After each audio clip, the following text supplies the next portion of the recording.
میاں بیوی میں سے کوئی زنا کرے اور پھر ان میں سے کسی کو پتہ چل جائے، ان میں سے کوئی ایک دوسرے کو اپنی غلطی بتا دے، تو میاں یا بیوی اس کی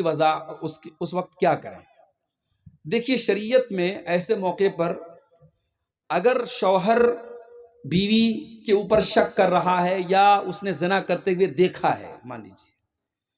یا بیوی مان لیجیے اقرار ہی کر لیا کہ میں نے زنا کیا ہے،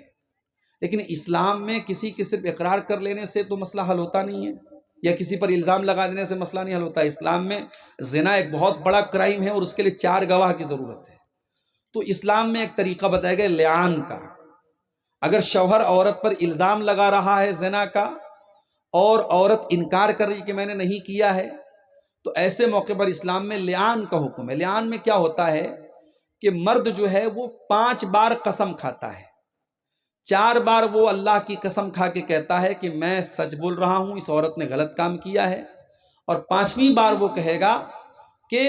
اگر میں جھوٹ بول رہا ہوں تو میرے اوپر اللہ کی لعنت ہو۔ اور پھر عورت بھی 5 بار قسم کھائے گی، 4 بار قسم کھائے گی کہ یہ آدمی جھوٹ بول رہا ہے، اور 5ویں بار وہ قسم کھائے گی کہ اگر میں جھوٹ بولوں تو میرے اوپر اللہ کی لعنت ہو۔ تو یہ اس صورت میں ہے جب شوہر بیوی پر الزام لگا رہا ہو اور بیوی انکار کر رہی ہو۔ لیکن سوال میں یہ پوچھا گیا کہ زنا کیا ہے کسی نے، اور یہ بات بیوی کو پتہ چل گئی یا بیوی نے کیا تھا شوہر کو پتہ چل گئی، تو دیکھیے اگر بیوی نے یہ کام کیا ہے اور اس کو اپنی غلطی کا احساس ہے اور شوہر اس سے محبت کرتا ہے، اس کو رکھنا چاہتا ہے، تو اس کو ایک موقع دینا چاہیے، اس سے توبہ استغفار کروائے